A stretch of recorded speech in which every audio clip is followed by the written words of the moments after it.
है तो भी पढ़ना चाहिए। तो धीरे धीरे अगर आप अपने मन को अभ्यास करेंगे, जो मन कहता है तुरंत उसको नहीं देना चाहिए, क्योंकि वो सब हमारी अच्छाई के लिए नहीं कहता है। अगर पढ़ाई हमारी अच्छाई के लिए है और मन कहेगा नहीं है अभी चलो दूसरा कुछ करेंगे, तो मन को बोलो चलो चुप बैठ जा, ये मेरे पढ़ाई का समय है, मैं और कोई विचार नहीं करूंगा। ऐसा करने से हमारे में दृढ़ संकल्प आता है।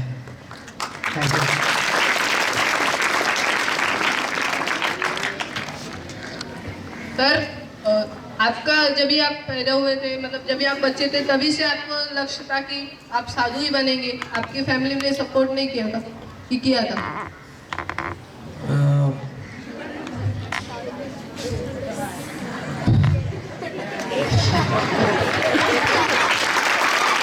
मैं सोच रहा हूँ मैं कब पैदा हुआ था।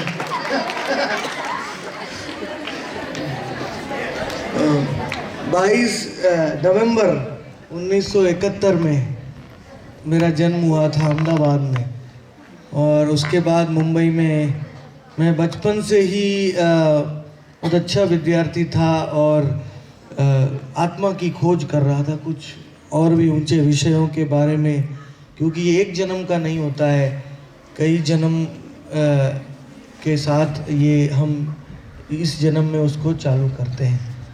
तो इसलिए मेरे माता पिता का आशीर्वाद लेने के लिए, साधु बनने का आशीर्वाद लेने के लिए मैं पढ़ाई में भी फर्स्ट नंबर आया था। तो मैं जब पहला नंबर आया आईआईटी में, गोल्ड मेडलिस्ट बन गया, पवई में आईआईटी है, तो मेरे माता पिता ने कहा अभी आप साधु बन सकते हैं। क्योंकि साधु होता है वो दूसरे अपने पढ़ाई के क्षेत्र में भी निपुण होना चाहिए। आचार के बाद ही प्रचार होता है। अगर आचरण नहीं करेंगे हम, तो हम दूसरों को कैसे बता सकते हैं?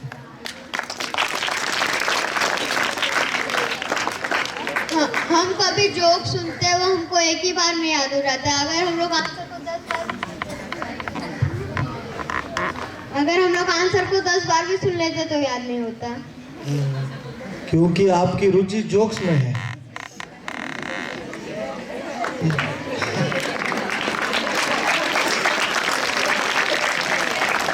जिस वस्तु में रुचि होगी वही वस्तु याद रहेगी। तो अध्ययन में भी रुचि पैदा करनी चाहिए, क्योंकि ये हमारे उज्जवल भविष्य के लिए है। तो अगर रुचि पढ़ाई में होगी, ज्ञान अर्जित करने के लिए मुझे और जानना है, ऐसी उत्सुकता होगी, तो आप जो भी पढ़ेंगे आपको याद रहेगा।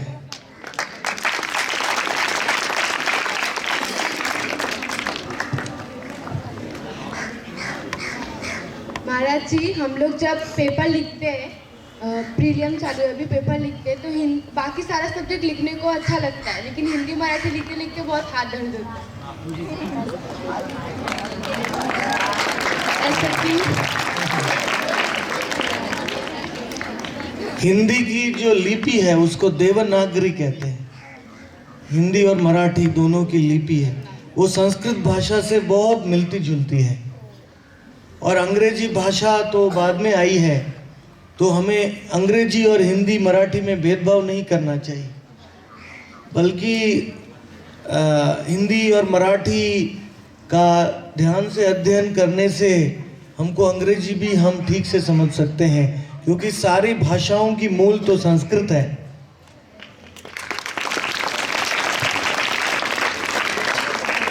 तो इसलिए ये सब मानसिक विचार के ऊपर है।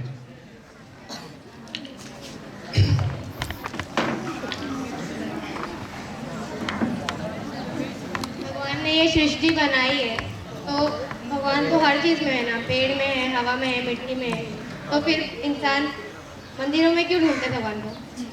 पेड़ पौधे में है तो मंदिर में क्यों नहीं है?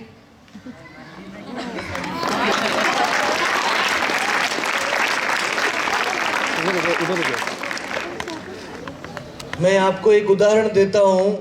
आपको हवा में भी पानी है, सब जगह पे पानी है, मॉइस्चर कहते हैं उसको, आपने पढ़ा होगा। तो आपको अगर आपको पानी की प्यास लगती है तो आप मुंह खोलते हैं क्या?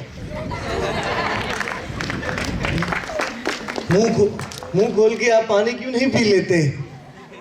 आपको नल के पास जाना पड़ता है कि नहीं? वैसे ही अगर भगवान को देखना है तो हम मंदिर में जाते हैं, क्योंकि मंदिर में उनकी पूजा हो रही है और वो पूजा ग्रहण करने के लिए वहाँ आ जाते हैं।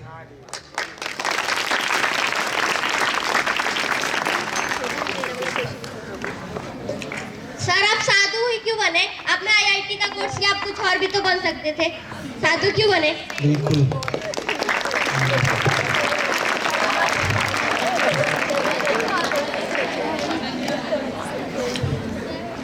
साधु बनना सबके लिए नहीं है।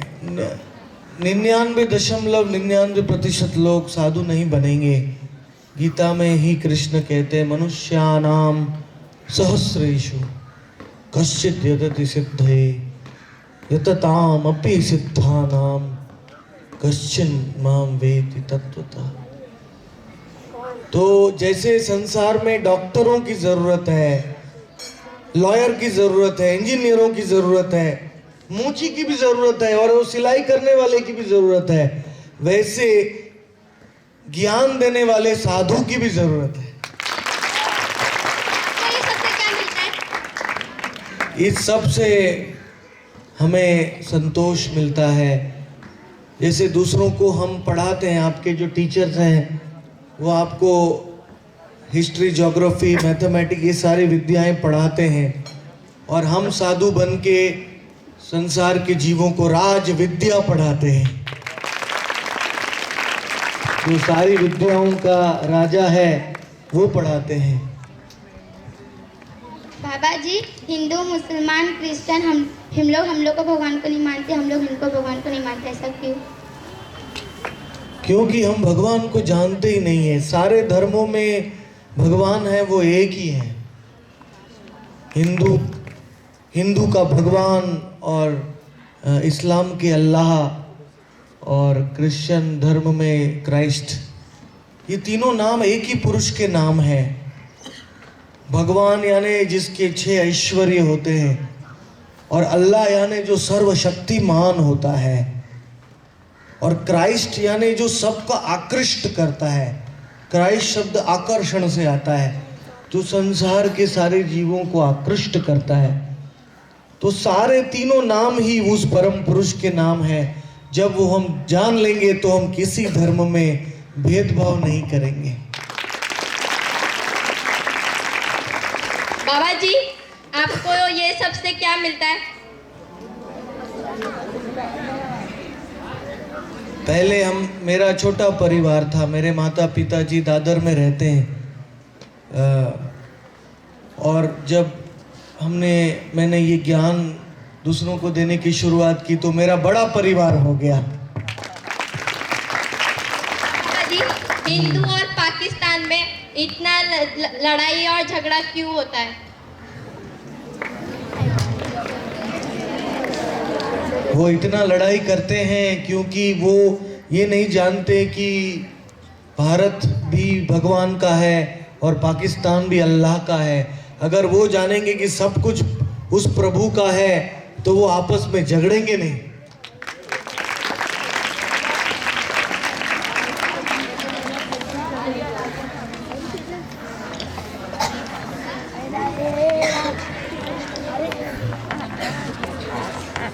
सर, जैसे आपने बताया कि आप आईआईटी गोल्ड मेडलिस्ट हैं, तो मतलब आपको उस स्टेज तक पहुंचने के लिए कितना स्ट्रगल, कितनी पढ़ाई या कितना स्कोर करना पड़ेगा? या तो हमें पहुंचना है तो हमें कितना स्कोर या कितनी पढ़ाई करनी पड़ेगी? सब कुछ आपके समय के उपयोग के ऊपर निर्भर है। हमारे दिन में 24 घंटे दिए गए हैं, और ये 24 घंटों का उपयोग हम कैसे करते हैं। मुझे याद है, मैं आईआईटी की पढ़ाई की और आईआईटी में भी मैंने पढ़ाई की। तब सारे लोग इतने समय की बर्बादी करते थे लेकिन मैं नियमित रूप से पढ़ाई करता था और अच्छा मन रख के पढ़ाई करता था, तो मुझे कम घंटों में जो मैं पढ़ता था वो मुझे सब याद रह जाता था। तो इसलिए ज़्यादा मेहनत करने से ही केवल विद्या नहीं आती है, क्वालिटी भी ज़रूरी है। तो सर हम ऐसा कौन सा टाइम यूज़ करें जिससे हमें ज़्यादा पढ़ने में मदद मिले? प्रातः काल का समय बहुत ही अच्छा रहता है। ये सूर्योदय के 1 घंटे 36 मिनट पहले ब्रह्म मुहूर्त चालू होता है। जो ब्रह्म मुहूर्त में नहीं उठ सकता तो चलेगा, लेकिन उसके बाद के मुहूर्त भी सब शुभ रहते हैं। एक मुहूर्त 48 घंटे का रहता है। तो आप प्रातः काल में जो भी पढ़ते हैं वो लंबे समय तक याद रहता है। रात में जो पढ़ते हैं वो जब हम नींद में सो जाते हैं तो तमोगुण में हम उसको भूल जाते हैं। इसीलिए सुबह के टाइम में पढ़ना चाहिए। और एग्ज़ाम के पहले, परीक्षा के पहले ज़्यादा नहीं पढ़ना चाहिए, क्योंकि अगर आप पूरी रात का जागरण करेंगे पढ़ने के समय में तो आप परीक्षा के टाइम सब भूल जाएंगे। सर सब कुछ बोलते हैं जब हम दोनों हाथ की नाखून रब करेंगे तो उससे बाल बढ़ते हैं। क्या काम करता है बाल का जो बाल बढ़ता है? हाथ के नाखून नाखून रहते हैं, एक दूसरे पे रब करेंगे तो बाल बढ़ते हैं। नाखून और बाल, हमारे शरीर के नाखून और बाल दोनों ही शरीर के वेस्ट पदार्थों में से पैदा होते हैं, वैज्ञानिक लोग कहते हैं। तो उनका कनेक्शन होता है, लेकिन उनका कनेक्शन आपकी बुद्धि के साथ नहीं है। आपकी बुद्धि, किसी के बाल छोटे हैं लेकिन वो बुद्धिमान हो सकता है, किसी के नाखून बड़े हैं और वो मूर्ख हो सकता है। तो पढ़ाई के लिए नाखून बढ़ाने की जरूरत नहीं है। सर ऐसा क्यों होता है जब पेपर के पहले हमें कुछ नहीं लर्न होता और पेपर आना रहता है तो सब लर्न हो जाते हैं? सब याद आ जाता है कि सब भूल जाते हैं? सब याद आ जाता है, पेपर में कम रहता है। वो तो अच्छा है। टीचरों के डर से याद आ जाता होगा। एग्जाम में अच्छे मार्क लाने हैं, वो हमारे ऊपर प्रेशर है। प्रेशर भी बहुत, थोड़ा सा प्रेशर होना चाहिए। सर लक्ष्य पाने के लिए पढ़ाई क्यों जरूरी है?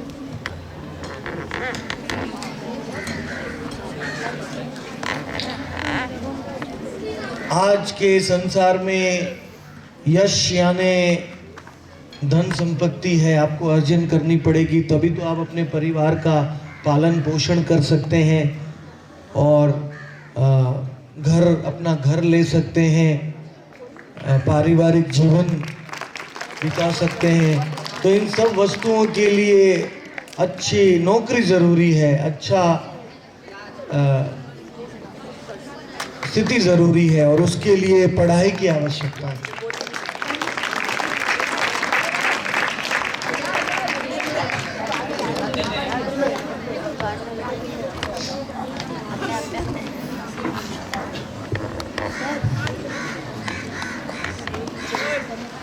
सर हाँ बोलिए। सर सुबह पढ़ने से क्यों पढ़ाई होता है और रात को दोपहर को पढ़ने से क्यों नहीं होता पढ़ाई? ऐसे तो कभी भी आप अध्ययन कर सकते हैं, कोई नियम नहीं है, साल नहीं। आपने से बोला कि सुबह पढ़ने से पढ़ाई लेकिन ज़्यादा है। रात को अगर आप अध्ययन करके सो जाते हैं तो वो सब नींद में चला जाता है। प्रातः काल में सुबह पढ़ने से दिन भर आप उसका चिंतन कर सकते हैं और आपके मन में वो गहरा चला जाता है।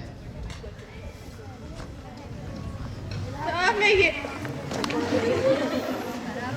पूछना चाहती हूँ कि अगर पिछला जन्म सबको ही मानता है, पर पिछले जन्म में जो हम लोग कर्म करते हैं, चाहे वो अच्छा हो या बुरा, हमें वो इस जन्म में क्यों मिलता है?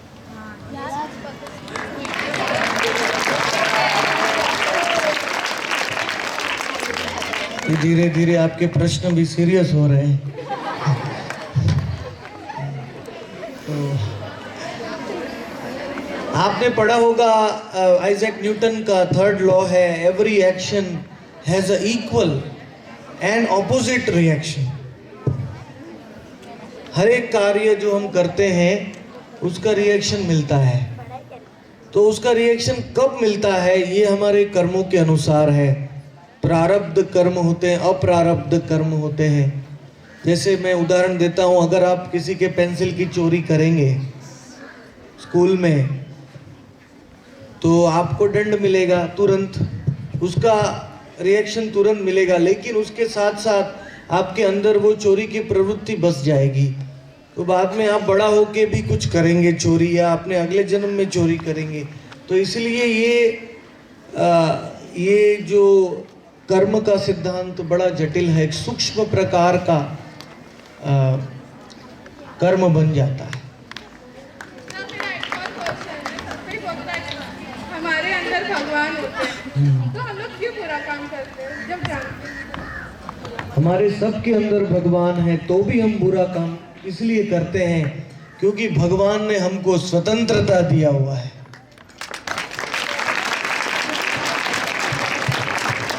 सब जीव, सब आत्मा के स्वतंत्रता है, क्योंकि हम भी अंश हैं। समुद्र की बूंद भी खारी होती है, उसी प्रकार आत्मा के अंदर भी स्वतंत्रता है भगवान जैसी। उसका दुरुपयोग भी कर सकते हैं, सदुपयोग भी कर सकते हैं, आपके ऊपर है। महाराज, ये बात सबको सुननी है कि हमको भगवान ने बनाया, भगवान को किसने बनाया?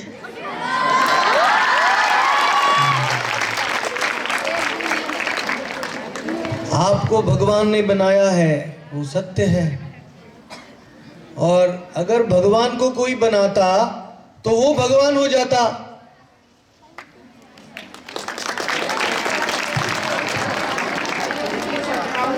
तो भगवान की व्याख्या ये है कि उनको किसी ने नहीं बनाया, इसलिए तो भगवान है।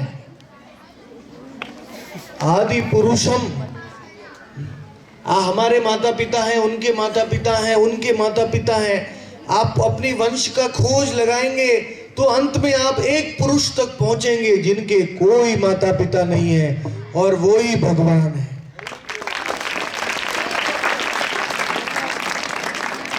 मैंने सुना है कि मंत्र में बहुत शक्ति होती है। आपने जैसे बोला, ये जो बताया आपने, हमें कुछ भी याद हो सकता है। ऐसा क्या रहता है जिससे हमें कुछ भी याद हो सकता है इसमें?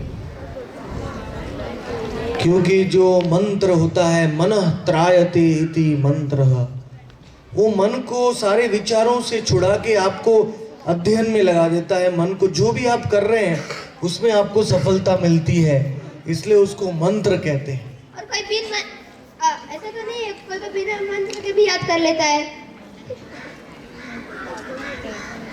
जो बिना मंत्र के जिसकी स्मृति अच्छी है, उसको मंत्र लिखने से, मंत्र बोलने से उसकी स्मृति और भी बढ़ जाएगी। महाराज, हम सोचते हैं कि पढ़ो कि हम डॉक्टर बनेंगे, इंस्पेक्टर बनेंगे, लेकिन उसका उल्टा हो जाता है, हम डांसर बन जाते हैं। ऐसा क्यों होता है? क्योंकि इंग्लिश में दो शब्द हैं, डिजायर एंड डिजर्व।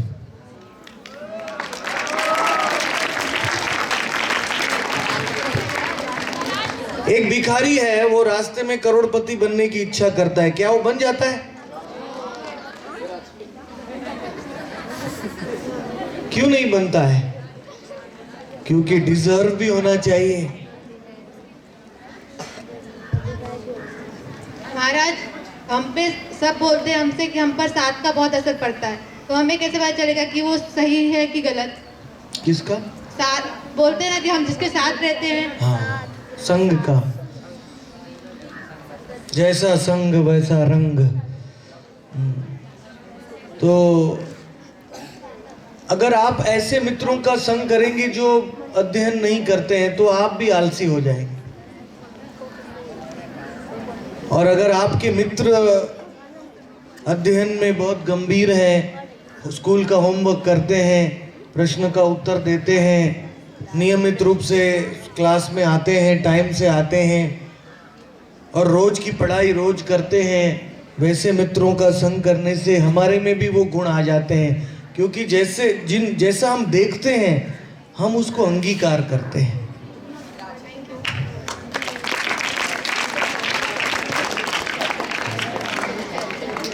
इसलिए अच्छी दोस्ती रखनी चाहिए। जय श्री कृष्ण माँ। हम इंडियंस हैं, हमारी माता गाय है। जब तक मनुष्य को गाय दूध देती है तब तक मनुष्य उसको रखता है। जैसे गाय दूध देना बंद कर देती है वैसे ही मनुष्य उसको बाहर निकाल देता है। जहाँ गाय का जगह टेंपल में, लेकिन अभी वो कूड़े कचरा वो सब खा रही है। अभी कोई भी पशु पक्षी ठीक नहीं है। जैसे अभी बाजार में जाएंगे तो हर कोई मुर्गी ऐसे उल्टी पड़ी रहेगी, हर कोई बकरी ऐसे पड़ी रहेगी। गाय का मांस अभी बिक रहा है। हम इंडियंस को ये सब कैसे देख पा रहे हैं सर? हमारा जो डाइजेशन प्रोसेस है वो वेजिटेबल्स वो सब के लिए बना है, लेकिन अभी मनुष्य यही सब कर रहा है, यही सब खा रहा है। इसको नहीं रोक सकते।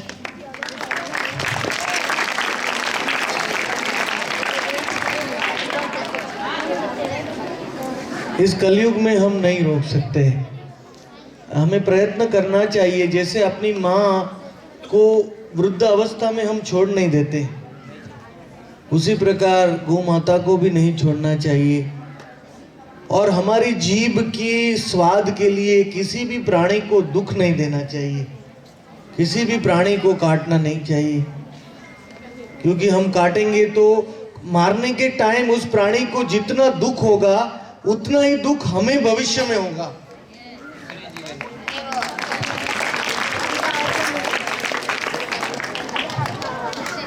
महाराज, ये एक माँ अपने बेटे को जन्म देती है और वो बेटा बड़ा होता है और शादी होता है जब वो अपने माँ को भूल जाता है, ऐसा क्यों? भूलना तो नहीं चाहिए। माता पिता ने हमको बड़ा किया है, उनकी वजह से हमको ये शरीर मिला है, हट्टा कट्टा बनाया है। हम माता पिता के ऋण कभी नहीं चुका सकते। ऐसे भागवत में 7 ऋण बताए, देव ऋषि भूताप्त नृणाम पितृणाम नायम ऋणी च किंकरो च राजन। देवता हमें बारिश देते हैं तो हमें अन्न मिलता है। हमारे पूर्वजों ने हमारा वंश दिया है। ऋषि मुनियों ने हमको ये विद्या दी है जो हम पढ़ाई करते हैं। और साधारण जीव, कोई मोची है, कोई दर्जी है, कोई हमारे कपड़े सीता है, कोई जूता बनाता है, इन सब के प्रति भी हमारे ऋण हैं। कई प्रकार के प्राणियों के प्रति ऋण है। हमारे माता पिता के प्रति तो विशेष ऋण है। इसलिए विवाह करने के बाद भी माता पिता की, पति पत्नी दोनों को ही सेवा करनी चाहिए। और सवाल है कि हिंदू धर्म में, मराठी धर्म में, मतलब हर धर्म में भगवान का फोटो है, लेकिन इस्लाम धर्म में नहीं है फोटो। फोटो होगा या नहीं होगा, हम भगवान को मान सकते हैं। वो भगवान को इतना सर्वशक्तिमान बताते हैं कि वो कहते हैं कि किसी चित्र के रूप में उनको दिखाया नहीं जा सकता। तो वो उनका भाव है। बहुत लोग तो वादा करते हैं और उसे तोड़ देते हैं, ऐसा क्यों? वादा करते हैं और उसको तोड़ देते हैं क्योंकि कलयुग में जो सत्य का खंबा है, धर्म का खंबा सत्य, वो खत्म हो चुका है।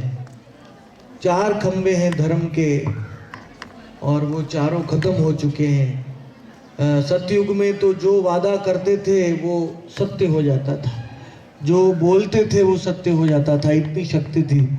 लेकिन कलयुग में हम जो बोलते हैं उसका उल्टा ही होता है। और शादी में 7 फेरे होते हैं, गीत में 7 स्वर होता है, सारे गामा पाते हैं।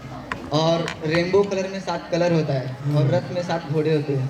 ऐसा 6-5 क्यों नहीं हो सकते?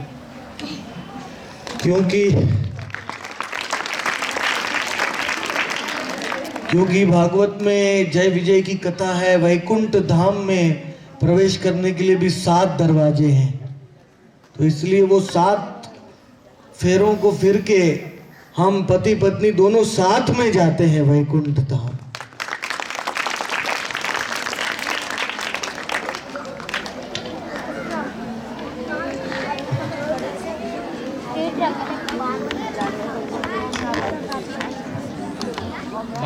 हम लोग गाय को सम्मान करते हैं, खाना पीना देते हैं, और सांड को क्यों नहीं? बहुत अच्छा प्रश्न है। एक्चुअली आजकल की गौशालाओं में यही प्रॉब्लम है कि गौ सेवा तो सब कर रहे हैं, लेकिन जब बैल का जन्म होता है तो हम बैल को रास्ते के ऊपर छोड़ देते हैं और फिर उनको कत्ल खाने में ले जाया जाता है। इसलिए हमारी वैदिक संस्कृति में बैल को पिता माना गया है, गाय को माँ कहा गया है। तो असली गौशाला वही है जिसमें बैल का भी ध्यान रखा जाता है। और जब तक आप बैल का ध्यान नहीं रख सकते तब तक आप गौशाला मत खोलिए। बाबा जी, हम स्कूल में पढ़ने आते हैं पर हम पढ़ नहीं पाते क्योंकि मस्ती में मतलब व्यस्त होती है, तो ऐसा लगता है कि पढ़ने लगो इधर उधर। मैं पढ़ना चाहता हूँ पर मस्ती में करने लगता हूँ, पता नहीं क्यों ऐसा। स्कूल में जैसे मैंने कहा कि अगर आपके मित्र भी मस्ती कर रहे हैं तो आप भी मस्ती में फंस जाएंगे। नहीं, ऐसा नहीं, मेरे मित्र मस्ती नहीं करते हैं। बहुत अच्छा। तो केवल आप ही मस्ती करते हैं? नहीं। तो आपको समझना चाहिए कि भगवान कृष्ण भी नटखट थे, लेकिन वो अपने घर पे माखन दही की मटका तोड़ते थे, स्कूल में नहीं। पर मैं स्कूल में घर में मस्ती नहीं करता हूँ, स्कूल में ही करता हूँ। उल्टा हो गया। मस्ती, आप तो बड़े हो गए हैं, छोटे बच्चे मस्ती करते हैं, लेकिन बड़े होने के बाद स्मार्ट हो जाते हैं। ऐसा कहा गया है कि जो ज्यादा मस्ती करता है बचपन में वो बहुत बुद्धिमान बनता है, और जो बड़ा होके मस्ती करता है उसके बारे में तो मुझे पता नहीं। महाराज हरि बोल एक मिनट। अभी महाराज को बाबा जी बोलना नहीं चाहिए, गुरु महाराज है। अभी सब प्रश्नों को पहली गुरु महाराज बोल के प्रश्न आप बोलना चाहिए, बाबा जी नहीं है। ये जानना है, ये जानकारी है जो ये महाराज गुरु महाराज है, तिरंडी स्वामी महाराज है, इसे बोलना चाहिए, बाबा जी नहीं बोलना चाहिए। हरे कृष्ण। कोई बात नहीं, आप बच्चों का भाव है। हाँ महाराज। नहीं कोई बात। गुरु महाराज, हर कोई पढ़ लिख कर किसान क्यों नहीं बनता है, इंजीनियर डॉक्टर ही क्यों बनना चाहता है? क्योंकि इंजीनियर डॉक्टर में लक्ष्मी ज्यादा है। जहाँ लक्ष्मी का वास है वहाँ ही सब लोग जाना चाहते हैं। लेकिन एक किसान है, वो हमें अनाज देता है। किसान की सेवा भी बड़ी ही अलौकिक है। भारत भूमि, भारतवर्ष की ज़मीन को, ज़मीन में से वो अनाज उत्पन्न करता है। तो जो समाज सेवा करना चाहते हैं वो किसान बन सकते हैं। और कोई जिस भाव से आप अपने देश की सेवा करना चाहते हो और भगवान की सेवा करना चाहते हो, मानव जाति की सेवा करना चाहते हो, वही लाइन आप चुन सकते हैं। आपको रोकने वाला कोई नहीं है, आपके ऊपर निर्भर है। जय श्री।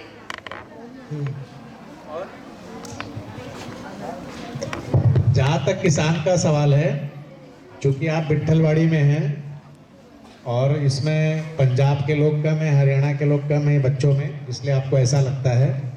पंजाब और हरियाणा जब आप जाएंगे तो आपको पता चलेगा वहाँ किसान ही बनते हैं, और वहाँ के किसान अपने खेत को देखने के लिए स्कॉर्पियो से जाते हैं। इतने संपन्न हैं वो, इतनी अच्छी खेती होती है कि वहाँ के किसान, देखो आपको मुंबई में हरियाणा के लोग, पंजाब के लोग बहुत कम मिलते हैं कि टैक्सी चला रहे, ऑटो रिक्शा चला रहे, कोई काम कर रहे हैं। तो जहाँ पर अच्छी ज़मीन है, पश्चिमी उत्तर प्रदेश है, वहाँ पर लोग किसान भी बनते हैं। तो आपकी थोड़ी जानकारी कम है, इसलिए आप ऐसा सोच रहे हैं। और बहुत अच्छे किसान हमारे देश में है, इसलिए इतना सारा अनाज आज देश में है कि अनाज रखे रखे सड़ जाता है। लोग खा रहे फिर भी अनाज बचता है, और टीवी में न्यूज़ में आता है कि इतना टन अनाज सड़ गया। तो हमारे देश में बहुत अच्छे अच्छे किसान हैं, और आप भी किसान बन सकते हैं। किसान में भी अब कैरियर है, रुपए का भी, बशर्ते वो वैज्ञानिक खेती होनी चाहिए और थोड़ा उसमें लागत लगनी चाहिए। हरे कृष्णा गुरुदेव, मेरा एक क्वेश्चन है आपसे कि मैं ना एक आश्रम में गई थी, तो वहाँ मैंने एक पिक्चर देखा था कि एक बहुत सारे जानवर थे, मछली, फिर गाय, बकरी, जिनका बहुत सारे लोग सेवन भी करते। तो ना नीचे लिखा हुआ था कि हमें लोग जानवर कहते हैं, पर जो हमें खाते हैं उन्हें क्या कहते हैं?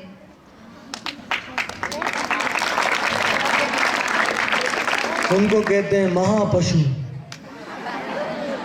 मैंने जब पढ़ा था तो मेरे मन से राक्षस निकला था।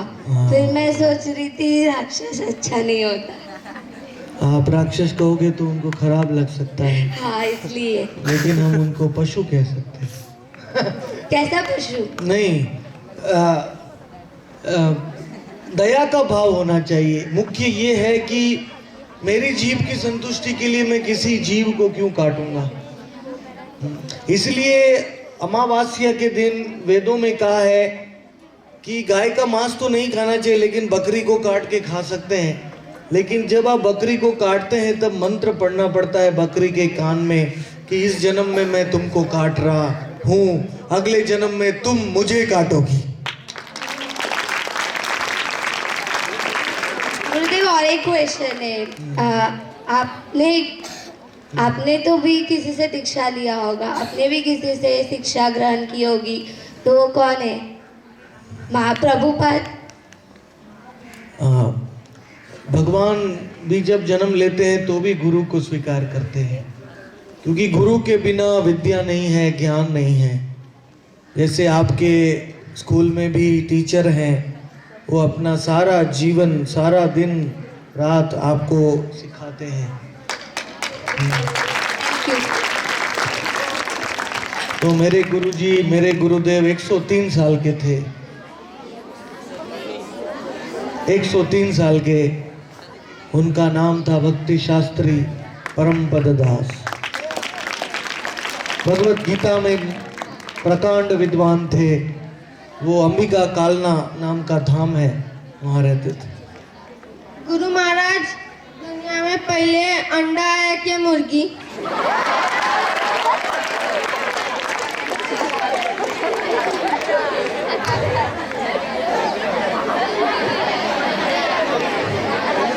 पहले अंडा आया या पहले मुर्गी? इसको जानने से आपके जीवन में क्या फायदा होगा? सब लोग पूछते हैं मेरे को, पर आंसर नहीं मिलता। सबसे पहले भगवान थे इस सृष्टि में। अंडा भी नहीं था और मुर्गी भी नहीं थी। और भगवान में से ब्रह्मा जी प्रकट हुए, ब्रह्मा में से स्वयंभू मनु, मनु में से प्रियव्रत और शतरूपा, जो क्रिश्चियन धर्म में भी एडम और ईव कहते हैं। स्त्री और पुरुष सबसे पहले प्रकट हुए। हमारे वेदों में भी वही कहा है कि दोनों पैदा हुए हैं। और धीरे धीरे मनुष्य योनि में से दूसरी योनि पैदा हो गई, और फिर 84 लाख योनियों का प्रकट हो गई है। जैसे 9 लाख प्रकार की मछलियां हैं। कितने प्रकार की हैं? 9 लाख प्रकार की मछलियां हैं, उनकी योनियां हैं। सारी योनियां तो इस पृथ्वी में एक अभी मौजूद भी नहीं है, लेकिन वेदों में बताया है टोटल 84 लाख प्रकार के शरीर हैं। मुर्गी तो खाली एक है। उसके बाद 20 लाख प्रकार के कीड़े मकोड़े हैं। महाराज जी, जैसे सब बोलते हैं कि भगवान ने सबको एक जैसा दिमाग दिया है, पर ऐसा क्यों होता है कि कोई स्पोर्ट्स में अच्छा आता है, कोई स्पोर्ट्स में अच्छा आता है, कोई ड्राइंग में? ऐसा क्यों? यही तो भगवान की विशेषता है। आप सबको भगवान ने अलग बनाया है। अगर सबको समान बनाते तो बहुत बोरिंग हो जाता। सर, एक और क्वेश्चन। हेलो, जैसे कहते हैं लोग बोलते हैं जो अच्छा काम करते हैं वो जल्दी मर जाते हैं, जो बुरा काम करते हैं बहुत जीत, ऐसा क्यों?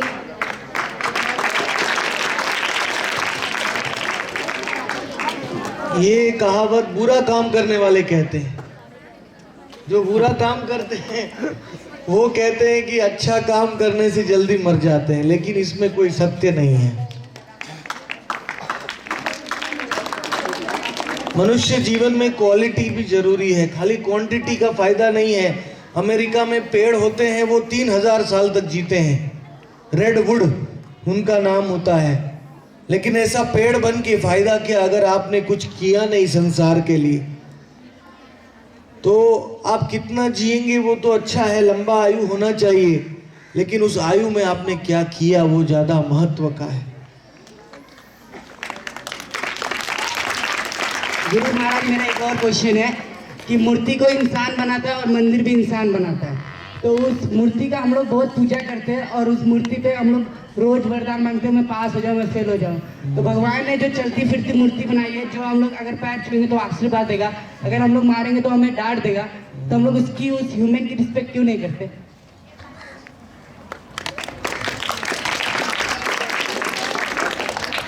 दो प्रकार के भागवत होते हैं, पुरुष भागवत और ग्रंथ भागवत और विग्रह भागवत। तो जो हमें ज्ञान दे रहा है वो हमारा गुरु है, वो भगवान नहीं हो सकता, वो हमारा गुरु है। तो ऐसे कई प्रकार के गुरु हो सकते हैं। भागवत में अवधूत के 24 गुरु थे, वो मछली से भी सीखा था, कौवे से भी सीखा था, भंवरे से भी सीखा था। तो कोई भी वस्तु से हम सीखेंगे वो हमारे गुरु बन सकते हैं, उनको हमें सम्मान देना चाहिए। लेकिन भगवान का स्थान भगवान है। जब हम मंदिर में जाते हैं तो भगवान तो सब गुरुओं के भी गुरु हैं, महाराज, जगत गुरु है। महाराज 3 गीता है, भगवत गीता, अवधूत गीता और उद्धव गीता। तो भगवान ने 3 गीता क्यों बनाई, एक ही गीता क्यों नहीं? बहुत अच्छा प्रश्न है। क्योंकि जब भगवान खुद के बारे में बताते हैं तो उसको भगवत गीता कहते हैं, लेकिन वो अपने खुद के बारे में इतना विस्तार में नहीं बताते हैं, क्योंकि हमारे खुद के बारे में बोलने में थोड़ी सी शर्म आती है।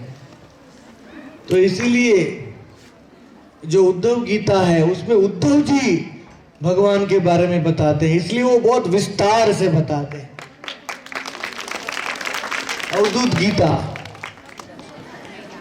अलग अलग लोग जब प्रभु के बारे में बताते हैं तो विस्तार से बताते हैं।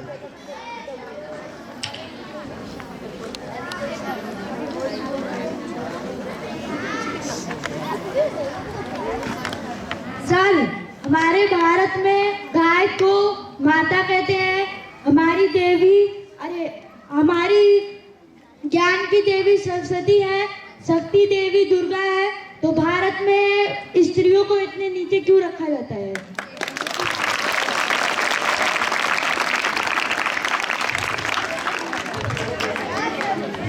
क्योंकि हम भारत में भगवत गीता का ज्ञान भूल रहे हैं कि कोई भी स्त्री और पुरुष हो, लेकिन सचमुच में तो वो आत्मा है। हम सब आत्मा हैं। हम स्त्री और पुरुष के शरीर में रहते हैं, लेकिन हम सब उस परम सत्य के अंश हैं। अगर हमें ये ज्ञान रहेगा तो हम कभी भी स्त्रियों का अपमान नहीं करेंगे, स्त्रियों का सम्मान करेंगे।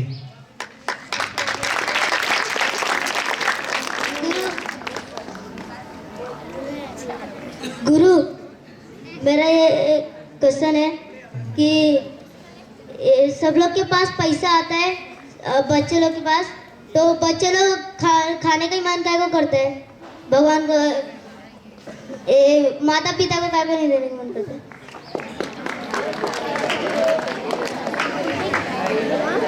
माता पिता को नहीं देते आप? माता पिता हम लोग का मन काय को करता है कि खाने का। अगर खाएंगे नहीं तो दिमाग कैसे चलेगा? तो सबसे पहले तो लक्ष्मी पैसा जब आता है तो सबसे पहले तो भोजन है। इसलिए पूरे भारत में सबसे बड़ा धाम है जगन्नाथपुरी, क्योंकि वहां भगवान भोजन करते हैं सबसे पहले। खाएंगे तभी तो आपके दिमाग में शक्ति आएगी स्कूल में आने के लिए। गुरु महाराज, पूरे संसार में सबसे अधिक सम्मान गंगा को ही क्यों मिला है और गंगा में ही नहाने से क्यों पाप कटते हैं?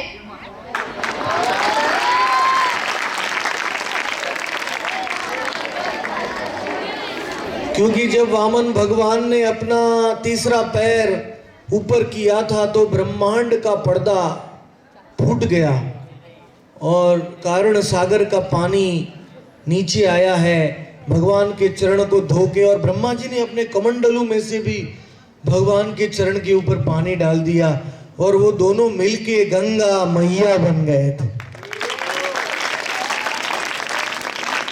तो गंगा मैया है वो भगवान का चरण अमृत है, इसलिए गंगा में ही हम स्नान करते हैं।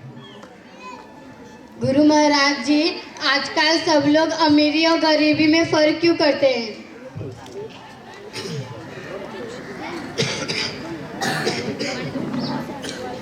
क्योंकि पैसा ही आज का कलयुग में मापदंड बन गया है।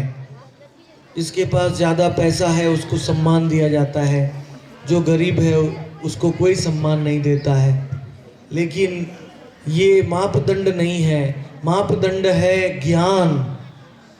किसके पास ज़्यादा ज्ञान है, कौन अच्छा व्यक्ति है, किसके पास अच्छे गुण हैं, उनको हमें सम्मान देना चाहिए। जो दुनिया का सबसे बड़ा धनी है उसके अंदर भी दुर्गुण होगा तो फिर उसके पैसे का क्या फायदा है। गुरु महाराज, आजकल लड़का और लड़की में इतना भेदभाव काहे को होता है?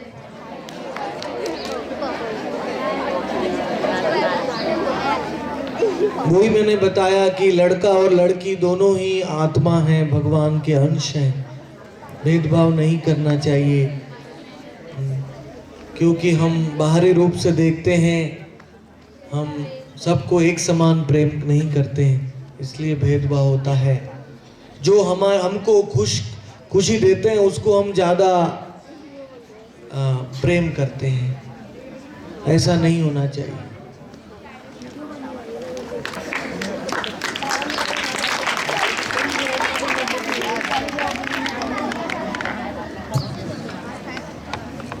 गुरुजी, साईं बाबा का पूरा नाम क्या है? साईं बाबा ही है। उन्होंने यही बताया, श्रद्धा और सबूरी। जैसे पढ़ाई में भी, अध्ययन में भी आप धीरज रखना चाहिए। ऐसा नहीं आप कहेंगे कि मैं केवल परीक्षा के पहले पढ़ूंगा, मुझे अच्छे मार्क आएंगे, ये ठीक नहीं है। तो साईं बाबा ने ये सिखाया, सबूरी, रोज की पढ़ाई, रोज का अध्ययन करते धीरज रखना चाहिए। जब हम रोज अध्ययन करेंगे आप, तो आपके परीक्षा में अच्छे मार्क आएंगे। और टीचरों में श्रद्धा होनी चाहिए। टीचरों में श्रद्धा है कि मुझे जो सिखा रहे हैं वो मेरी भलाई के लिए है, मुझे अगर दंड दे रहे हैं तो मेरी भलाई के लिए है। अगर ये श्रद्धा है तो आप जीवन में सफल होंगे। तो उन्होंने ये भी बताया, सबका मालिक एक है। गुरुजी, मेरा एक क्वेश्चन है कि अगर हम गंगा में नहाते तो हमारा पाप धुल जाता है, तो हम उसमें कचरा डाल के हम लोग क्यों खुद पाप कर रहे हैं? क्योंकि सब लोग आप जैसे ज्ञानी नहीं हैं।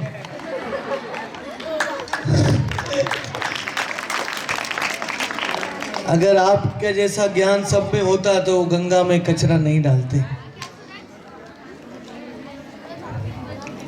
इसलिए गंगा मैया रोती हैं। बृहन नारदीय पुराण में कथा है, गंगा रोती हुई कृष्ण के पास गई, बोली प्रभु मैं इस कलयुग में पृथ्वी पे रहना नहीं चाहती, सब आके अपना पाप मेरे में छोड़ जाते हैं, मेरा क्या होगा?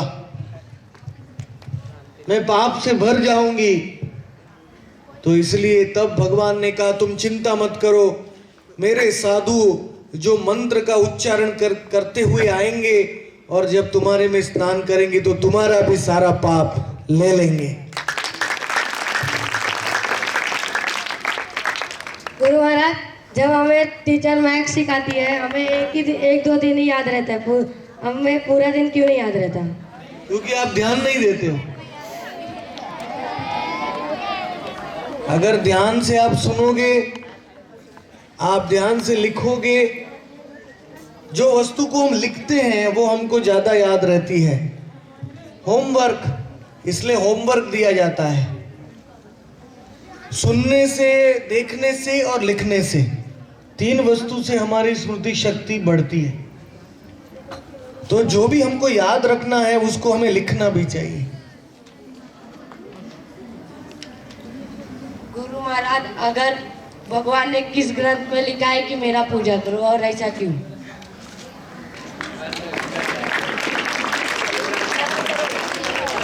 भगवत गीता में ये बताया है कि पत्रम पुष्पम फलम तोयम, मुझे एक पत्ता अर्पण करो, एक पुष्प अर्पण करो, एक थोड़ा सा पानी अर्पण करो और थोड़ा सा फूल अर्पण करो, तो मैं प्रसन्न हो जाता हूँ। इसलिए हम स्कूल में भी आते हैं, घर में भी निकलते हैं, हम थोड़ा सा एक पानी या एक फूल, बच्चों को एक फूल तो अर्पण करना ही चाहिए रोज भगवान को, क्योंकि वो फूल का नाम है सुमन। और जब हम सुमन अर्पण करते हैं तो हमारा कुमन भी सुमन बन जाता है। गुरु महाराज, आजकल ह्यूमैनिटी से ज्यादा पैसे को बढ़ावा क्यों देते हैं? क्योंकि हम अज्ञान में हैं, इसलिए हम सोचते हैं कि गुणों से ज़्यादा, ह्यूमैनिटी से ज़्यादा, मानव सेवा से ज़्यादा सब पैसा ही भगवान हो गया है कलयुग में। लेकिन पैसा तो खाली कागज का नोट है, लेकिन पूरी दुनिया को चला रहा है। इसलिए हमें संस्कृति भी बहुत ज़रूरी है, ह्यूमन वैल्यूज, वो भी हमें होना चाहिए।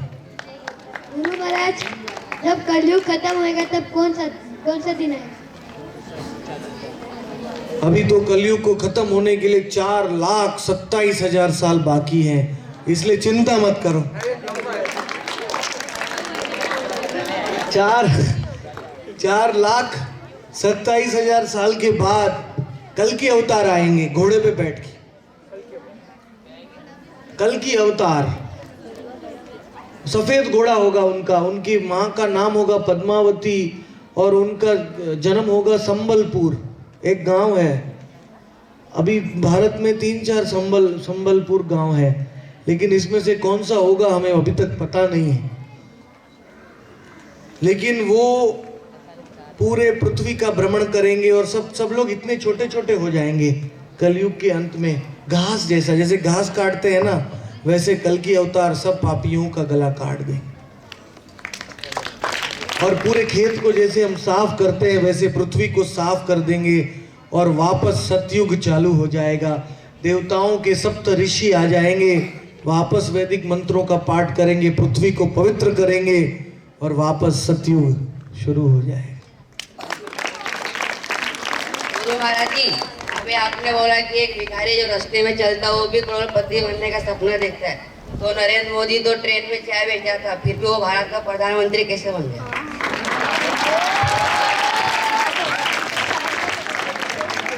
तो जो सपना देखता है उनके कई में से किसी का सपना सफल होता है। ऐसा नहीं है कि सब लोगों का नहीं होता है। उनको देश सेवा का बहुत ही अच्छा भाव है, वो देश को ऊपर लाना चाहते हैं, इसलिए भगवान ने उनको ये अवसर दिया प्रधानमंत्री बनने का। अगर आप भी ऐसा स्वप्न देखोगे जो आप कुछ करना चाहते हो, अच्छा करना चाहते हो, तो भगवान जरूर उसको पूर्ण करेंगे। मेरा भी एक सवाल है। बहुत जन की हाइट लंबी होती है और बहुत जन की छोटी होती है, ऐसा क्यों? क्योंकि पिछले जन्म में अगर हमने किसी लंबे व्यक्ति को चिढ़ाया है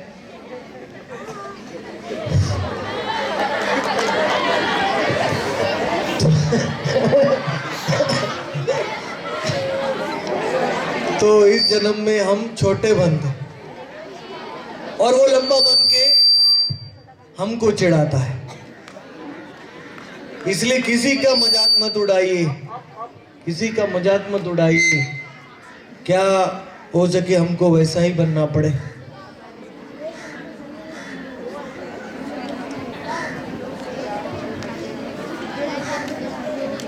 गुरु महाराज जी, मैं पूछना चाहता हूँ कि आत्मा होती है या नहीं? अगर आत्मा नहीं है तो आप बोल कैसे रहे? बोलने की शक्ति, सोचने की शक्ति, ये हाथ हमारा हिल रहा है। मैं आप सबको पूछता हूं, आप साइंस पढ़ते हैं कि नहीं? तो एक मरा व्यक्ति को स्कूल में ले आइए और उसमें कौन सा केमिकल डालेंगे तो वो जीवित हो जाएगा? आप साइंस पढ़ते हैं, बोलिए कौन सा केमिकल है वो जिसमें मरे व्यक्ति को इंजेक्शन देंगे तो वो जीवित हो जाए? कौन सा है? कैल्शियम है, फास्फोरस है, पोटेशियम है।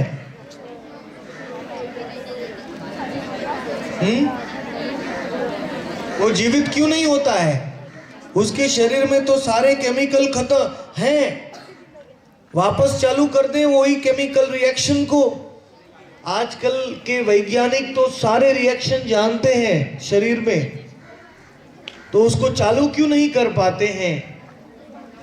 क्योंकि शरीर के अंदर का आत्मा चला गया।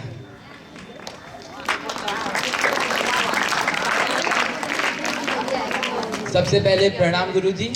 मेरा आपसे बस यही क्वेश्चन है कि जैसा साईं बाबा ने कहा है कि किसी चीज़ का शुरुआत होता है तो उसके बाद उसका कभी ना कभी अंत होता है, तो वैसे ही हमारे सृष्टि का अंत है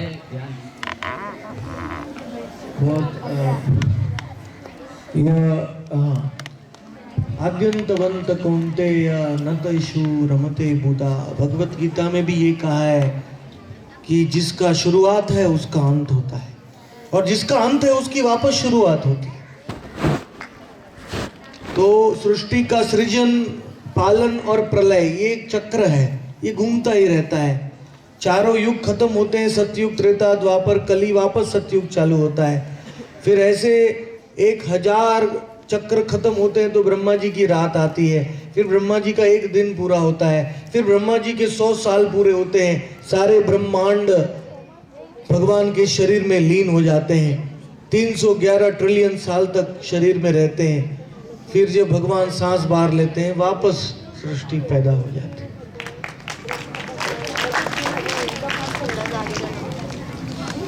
सब वैज्ञानिक इंसानी होता है और इंसान भगवान को मानता है, तो साइंस ने भगवान को क्यों नहीं माना?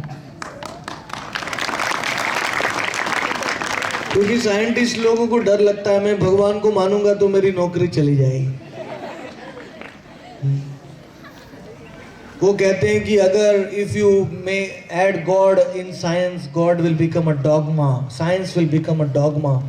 यानी कि वो ऐसी वस्तु में विश्वास करना चाहते हैं जो हम अपनी आंखों से देख सकते हैं। ये विज्ञान है जो हम आंखों से देख सकते हैं और आत्मा को नहीं देख सकते। आत्मा है वो एक बाल के 10,000वें टुकड़े जितना सूक्ष्म है, लेकिन वो 2 माइक्रोन उसका डायमीटर है, लेकिन वो उसका डायमीटर माइक्रोस्कोप में नहीं देख सकते, क्योंकि आत्मा सच्चिदानंद है और हमारा माइक्रोस्कोप भूमि, जल, वायु, अग्नि, आकाश से बनाया हुआ है। तो आत्मा को देखने के लिए माइक्रोस्कोप भी सच्चिदानंद चाहिए। तो यही आत्मा को हम नहीं देख सकते हैं, इसीलिए विज्ञान आत्मा को स्वीकार नहीं करता है। लेकिन धीरे धीरे अभी थोड़े ही महीनों पहले किसी मरने वाले व्यक्ति को वैक्यूम चेम्बर में बिठाया गया था, और जब वो मरा तब वो ग्लास टूट गया था। तो धीरे धीरे विज्ञान अभी विश्वास कर रहा है परम सत्य में, आत्मा में। ऐसा समय आएगा कि विज्ञान भी विश्वास करने लगेगा, क्योंकि सारी एक्सपेरिमेंट विज्ञान की धीरे धीरे भगवान की ओर ही जा रही है। हरे कृष्णा गुरुदेव, मैं वापस से आपसे एक क्वेश्चन पूछ रही हूँ। भगवान हर एक रूप में आए तो राक्षसों का वध किया है, पर नित्यानंद गौरांग रूप में भगवान ने आके मार क्यों खाया?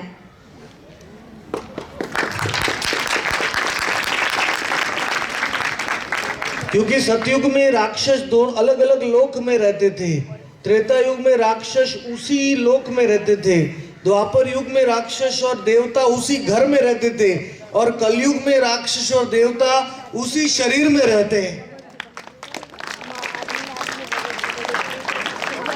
तो इसीलिए अगर कलयुग में मारना पड़ेगा तो हम सबको मारना पड़ेगा। हम सब छोटे मोटे राक्षस हैं, बुरा मत मानना। पाप और पुण्य हमारे अंदर रहता है, इसलिए भगवान ने कहा निताई गौर ने में हम कलयुग में शस्त्र नहीं उठाएंगे, हम अंदर के राक्षस को ही निकाल देंगे।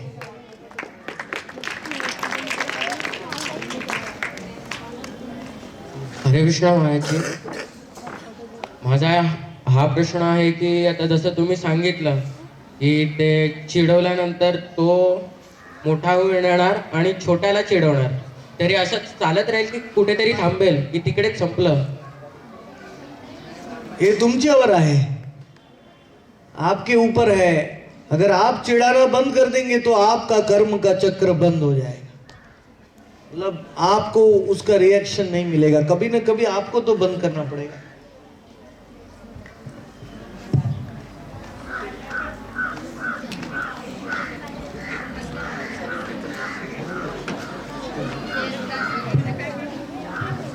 अभी हम लोग क्वेश्चन आवर बंद कर रहे हैं और महाराज जी से निवेदन कर रहे हैं और ईश्वर से प्रार्थना करते हैं कि फिर कभी ऐसा अवसर आए और ये कार्यक्रम खत्म हो उसके पहले कुछ देर हम लोग कीर्तन करेंगे। हमारे जो साथ में महाराज जी के हैं वो आपको कराएंगे। मस्ती नहीं करनी है, कीर्तन करनी है। जहाँ बैठे हैं वहीं बैठकर करना है। जो वो कहेंगे रामकृष्ण का जो नाम लेना है, और जैसा मैंने कहा कि जिन बच्चों को नहीं लेना है वो शांति से बैठेंगे, और जिसको लेना है सभी ले सकते हैं। नाम उच्चारण में कोई गलती नहीं है, कोई परेशानी नहीं है, आप ले सकते हैं। लेकिन अगर किसी को लगता है कि मुझे नहीं लेना है तो मत ले। कीर्तन से आपका मन प्रफुल्लित होता है और अध्ययन में रुचि आती है, रस मिलता है। और किसको, आपको प्रश्न? हमारे sound man, sound boy, sound man नहीं है, साउंड बॉय है। तो क्या नाम है? राज। तो राज का सिस्टम भी बहुत अच्छा है। तो उसको प्रश्न है आखिरी। महाराज जी, मैं प्रश्न मतलब मेरा नहीं, मेरे मतलब फैमिली का है। मेरे पापा ना मतलब मदद करते थे, हेल्प, तो ऐसे बहुत जन को हेल्प किया, तो उन्होंने मतलब हमको ही फंसा दिया, मतलब पेरेंट्स को, तो उसमें हम लोग फंस गए। ऐसा मतलब अच्छे लोगों को बुरा क्यों होता है और बुरे लोगों को अच्छा होता है, यही राज का प्रश्न है। लेकिन सर उन लोग भी मतलब पहले अच्छे थे, लेकिन अभी जो हम लोग को बुरा करके अभी उन लोग खुद रोड पे आ गए।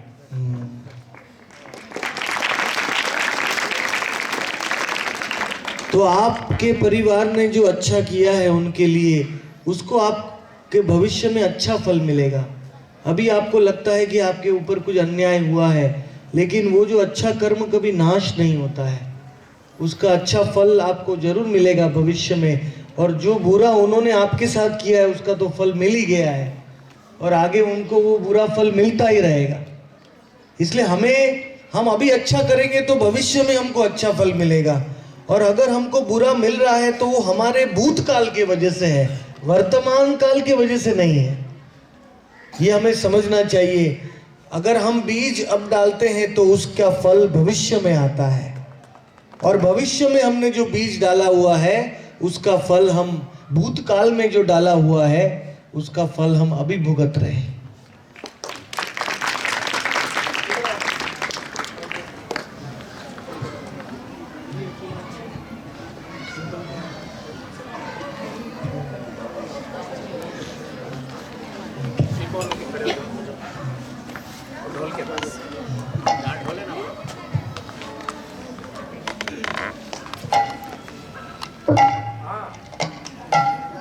जय सृष्टि गुरु गौरांग गंधार्विक गिरिधारी राधा मदन मोहन गोविंद गोपीनाथ राधा विनोद प्राण राधा पंचतत्वात्मक गौर सुंदर जीव की जय।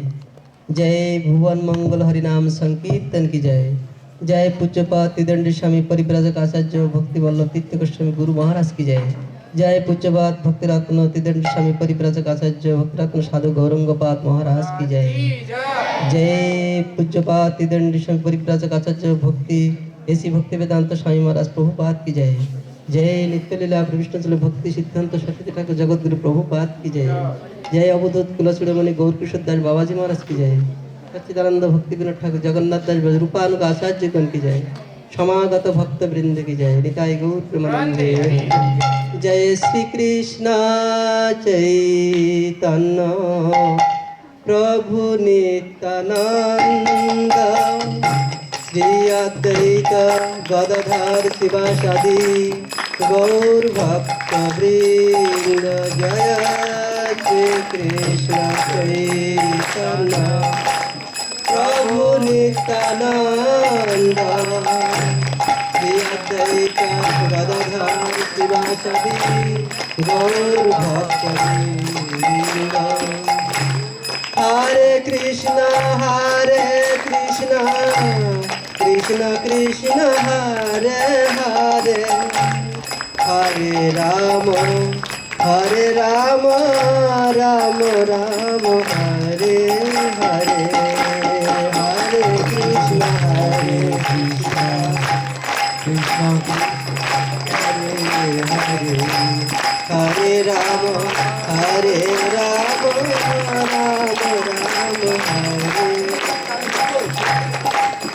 हरे कृष्णा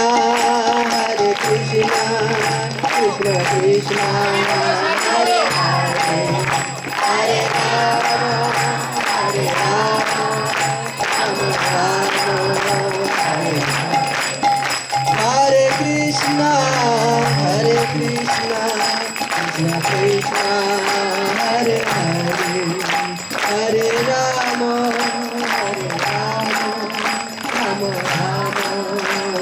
हरे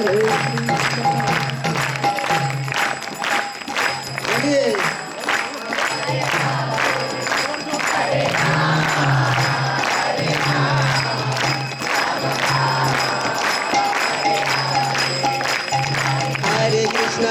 कृष्ण कृष्ण कृष्ण हरे हरे हरे राम राम राम हरे हरे हरे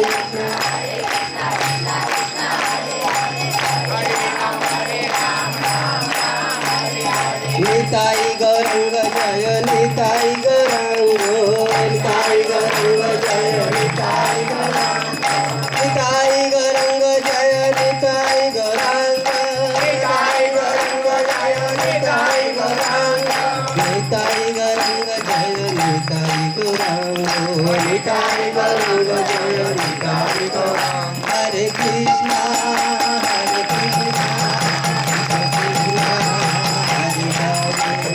हरे राम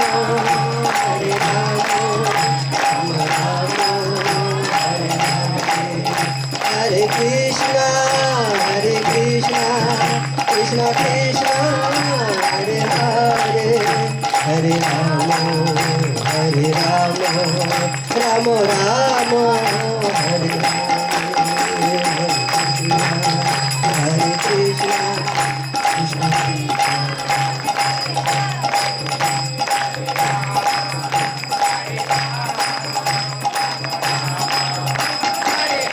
निताई गौर हरि बोल हरि बोल हरि बोल हरि बोल निताई गौर हरि बोल हरि बोल हरि बोल हरि बोल निताई गौर हरि बोल हरि बोल हरि बोल निताई गौर हरि बोल हरि बोल हरि बोल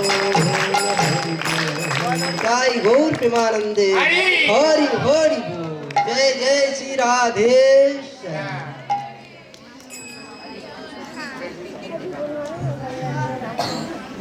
रो राजीव गांधी स्कूल के सब विद्यार्थियों की आपकी जय और सारे शिक्षकों की भी जय हो और हमारे प्रिंसिपल जी की भी जय। महाराज सबकी जय कर रहे हैं। अभी एक काम करना है, इस तरफ से एक एक करके लोग आएंगे, पैर नहीं छूना है, यहाँ सामने खड़े होकर प्रणाम करके जाना है। अपने अपने क्लास में। लाइन से आना है बिना शोर किए। पैर नहीं छूना है किसी को, दूर से